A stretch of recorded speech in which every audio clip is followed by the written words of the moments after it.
Hey, it's Takara Lastacia with 2020 The Magazine, and I'm continuing our discussion with politicians across the country.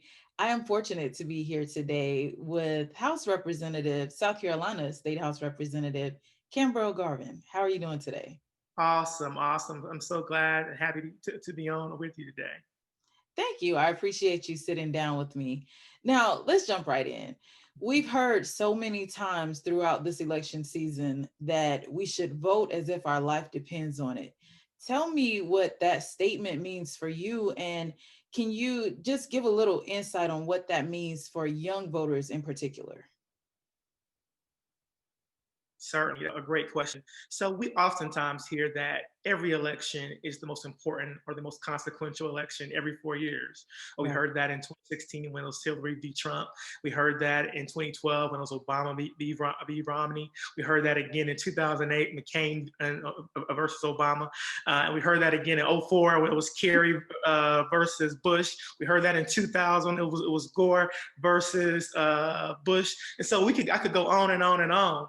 But I simply say that to say is that this election is really probably the most consequential, given that we have an individual in the White House who has shown no sense of respect for the institutions of the presidency, who has shown very little care and concern about the well-being of everyday Americans, and somebody who has really prided themselves on being a showman, and who has showed that it's about him and not about us.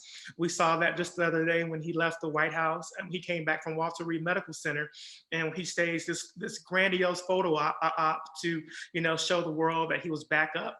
And he sent a tweet out a few moments later that said, COVID-19 is not so bad. I feel better than I did 20 years ago. But the thing about that is that this individual is somebody who is getting the best medical care in the world, Right. the best medical care.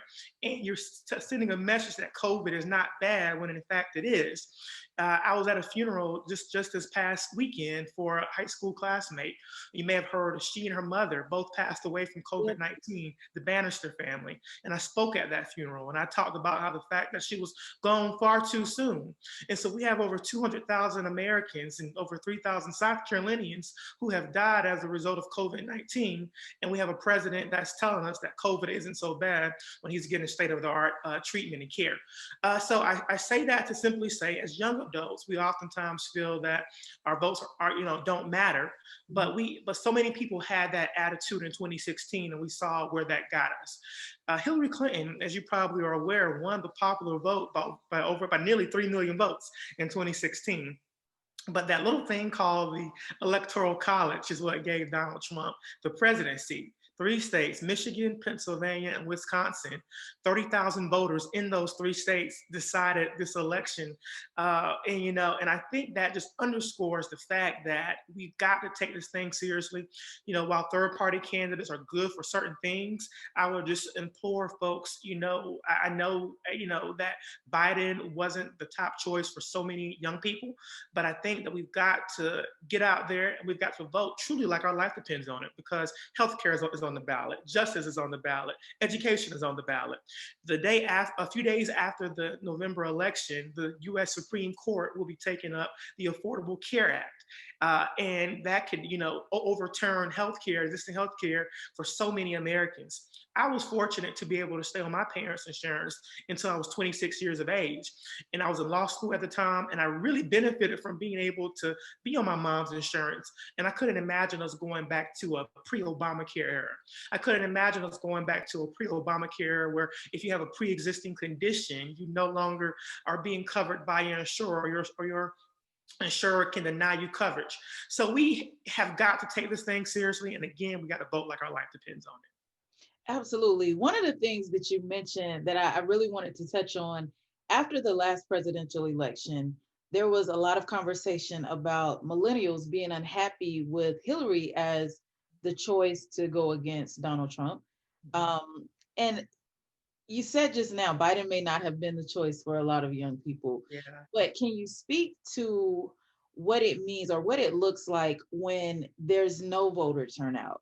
sure, If sure. your candidate was not the selected choice. Absolutely. So as you said, and a second ago, Biden was not my first choice. Kamala Harris was not my first choice. I was actually a little bit further left. I supported Elizabeth Warren primarily because of her proposals as it related to student loan Absolutely. forgiveness, and being a millennial and being somebody that has, let me see, well over $200,000. Let me actually, to be precise, $237,000 worth of student loan debt, and that's a law degree, a master's, and a bachelor's. I certainly understand the crippling toll that having student loan debt, that it can have on millennials. It Right. can impact us from being able to buy that new house. It can stop us from being able to buy that car. So I think it's really important that we talk about and address the student loan crisis in our country today, because, whereas our parents' generation or our grandparents' generation, had upward mobility in their homes and were able to, to build wealth that way, so Mhm. many millennials are being forced to rent and not ever build that generational wealth. And if we can't build generational wealth, then we can never, ever get ahead in this country. But to your question, which basically asks, what will I tell young people about the importance of their vote? In my first race 2 years ago, I tell the story often. I took on a 20-year political incumbent. I started off with no money. I started off with very little name recognition. And I started off with just a desire, a burning desire to want to serve and to give back and to make my community and the world a little bit better from my having been here. And so, but we got out there, ran a really hard, a really tough race, and worked really hard, knocked on a whole lot of doors, met a whole lot of voters. And at the end of the day, during the original process, during the original, I guess, election, the incumbent had 7 votes more than I did. Seven. Seven. And so I tell folks this often, that had that been the end of the process, had we not had a runoff system in South Carolina where somebody has to have 51% of the vote, then that would have been the end of it. He just would have Right. had those 7 votes, and I would have, had to go home and lick my wounds and, maybe try again next time. But fortunately, nobody got, 50 plus one, and we had to go into a runoff. When we got into that runoff, it ended up being, 70% for me and 30% for the incumbent. But I shared that to simply say that every vote counts. Never underestimate the value of your vote. I know, and I know we oftentimes hear that our ancestors, had to sacrifice, and oftentimes, from my experience, millennials, kind of goes in one ear and out the other when we hear that, because it's not our reality. But to be quite frank with you, I do want to go back to that. Somebody literally bled and died for us to have the right to vote. Somebody, John Lewis talked about getting into good trouble. His Right. good trouble was marching on the Edmund Pettus Bridge and literally being nearly killed for the opportunity to participate in the process. If it was easy, if we weren't a threat, if our voting was not a threat to so many people's agendas, they wouldn't make it so hard.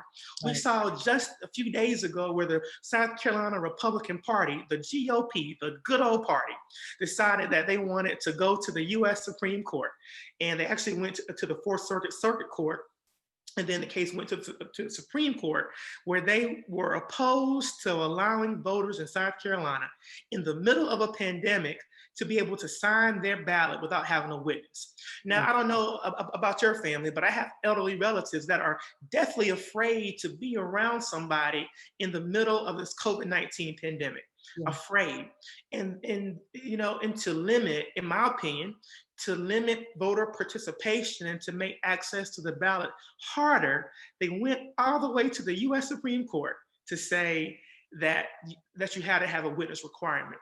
And that just shows and that underscores the importance and the power of our vote. I've been voting since I've been 18 years old. And honestly, before that, and what I mean by that is my mother would take me to the polls when she voted. And so from an early age, I learned the importance and the value Yeah. of our vote. And we've got to take it seriously. We've got to, again, vote like our life depends on it, because it does. It does. Absolutely. Now, talk a little about let's talk about your actual position Sure. and local elections, because I think they tend to fall by the wayside sometimes. And we Yeah. tend to think that they aren't as important, but the local elections are what lead to who's in the White House. Absolutely. And I'm so glad you said that, because you're absolutely right. When I used to go to community meetings pre-COVID, Every month I would have about 10 meetings or so to attend. And those meetings would have about 15 to 20 local folks at them, in neighborhood associations who had issues in their community. It could have been, drainage issues where water wasn't, flowing properly into the drainage pipes, and, or ditches were flooding when it rained, or the quality of water, or trash pickup, or, litter, those sorts of local issues. So when I would go to these community meetings and when I would hear these sorts of concerns, I would say about 99% of the issues that I heard were local related issues. They weren't national, they weren't state, they were local matters. And so that's why it's so important that we know what's happening with our Richland County Council, or your local city council, because those are the issues that most impact your life. Before being elected to the state house, oftentimes we think of, the presidency or the governor or the state, senators and representatives having all this prestige or influence. And don't get me wrong, these are great jobs, but these jobs take a little bit longer to make stuff happen. But those things that affect your bread and butter issues, your day-to-day life, are happening at the local level. And so oftentimes we have, very, very low voter participation in these local elections because people aren't thinking about them. People are busy in their day-to-day lives, but these are the things that matter. Let's talk about roads. Oftentimes those are local issues. I don't know what side of town you live on, but if you're out in Northeast Columbia, then Yes. you know that traffic is a huge concern. That's a county council issue. It went back to our local penny tax that was approved back in, I want to say, 2012. And so, those things matter. If you pay taxes in Richland County, I pay taxes, car taxes, and boy, I tell you, though they are high. Yes, And so, they are. again, those are local issues. But you're paying for schools, you're paying for roads, you're paying for the quality of life that we enjoy here in town. But if you want your voice heard, get involved locally. Love it, love it. What are some of your platforms that you're reintroducing in this election, being that you're seeking re-election? I am. Thank you for asking that question. So, I ran 2 years ago on a platform of straight talk and integrity.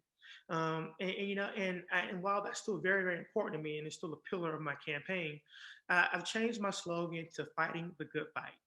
And I changed it to that because when I got elected, there were 44 Democrats to about 79 Republicans in the House. So we are in the minority. We have wonderful ideas, we have wonderful policy positions, we have things that will better improve the life of South Carolinians, but because we don't have the numbers, because our districts have been gerrymandered, and for those in your audience that don't know what that means that the lines have been cut to pack, voters of color together, or to pack voters that, or to pack conservative, Republican voters together, or to pack Democratic or liberal voters together, because the lines have been cut in such a way that limits the power of our vote. It makes it more difficult for us to ever gain traction or influence in our General Assembly.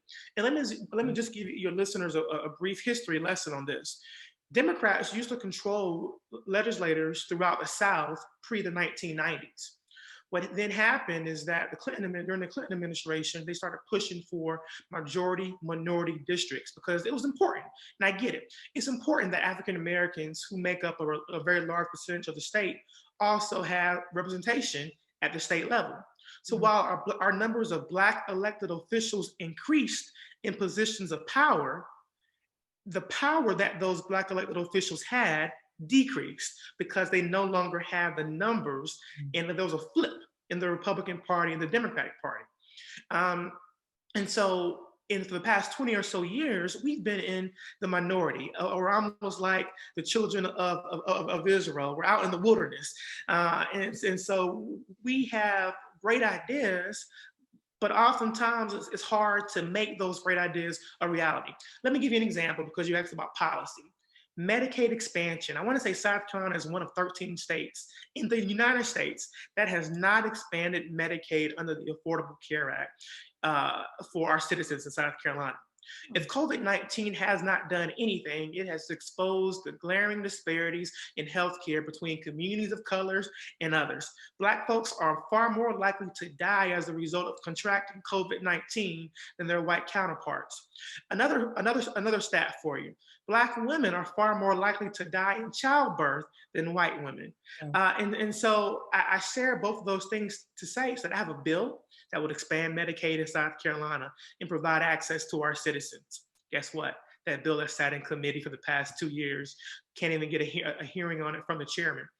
Another bill that I have is a bill that would expand, that would deal with implicit biases in child labor, or dealing with maternal mortality.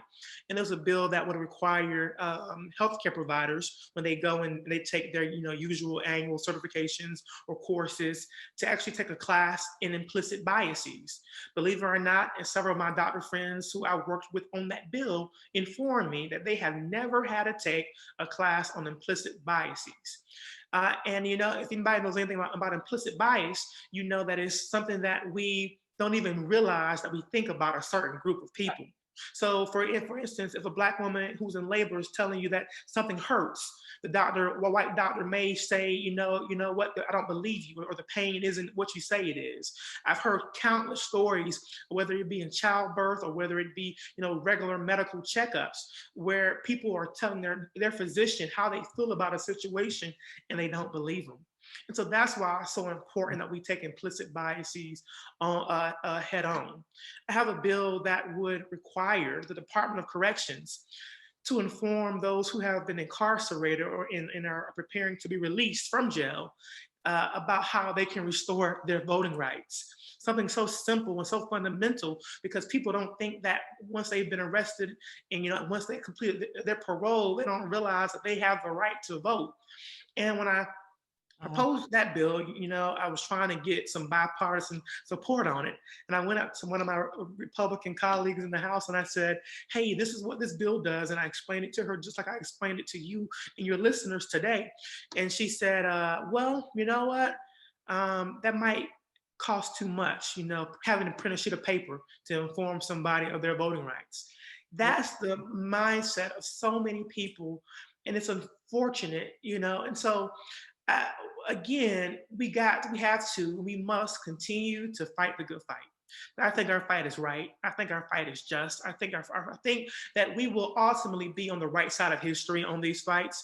And I oftentimes encourage, my constituents and my colleagues that we can't get discouraged in doing good. We can't get disillusioned. We can't, adopt the same, pessimistic tactics and that sort of thing. But we got to keep moving because we have people that are literally depending on us. It's truly life or death. Absolutely. I want to thank you so much for sitting down with me today. I feel like I've been enlightened. I'm sure my readers will as well. One last thing that you would say to get everyone out to vote in, One last thing. but like 20 days now? Yeah, something like that. Every election is important. Yes. Vote, vote, vote. We stand on the shoulders of so many people who have sacrificed, so many people who were really endured so much.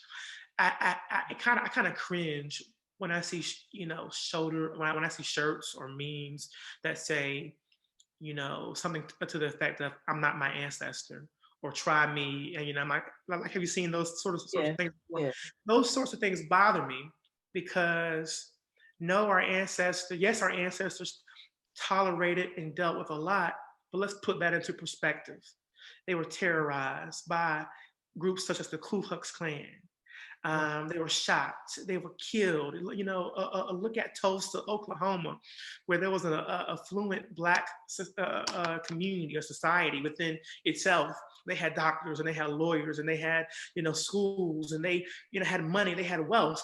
And literally, something incident happened in that community, and the white mob literally came to Tulsa and to that Black community, that was called Black Wall Street, and they burned it down to the ground. They threw hundreds of bodies into, unmarked graves. And so when people say that we're not our ancestors, we aren't dealing with the oppression that we're dealing with is more subliminal. The, Right. the oppression that we're dealing with is not as blatant. And so, but just look at what they did. When you just look at a list of all of the achievements of people of color, look at a list of all of the inventions by people of color in this country. So I think that we do them a disservice by saying that we're not them. But I say that to simply say that we've got to build off of their work, and we must stand upon their shoulders because they paved the way for us to enjoy the freedoms that we have on today. They paved the way for us to drive these BMWs. They paved the way for us to live in these nice neighborhoods with $500,000 houses. They paved the way for us to go to these predominantly white institutions.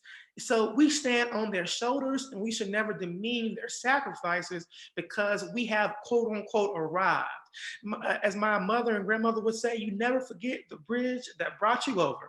And so if I can leave your readers and listeners with that statement, never forget that bridge, value that bridge. And as you walk along that bridge, make sure you reach back and pave the way and to carry that next generation on.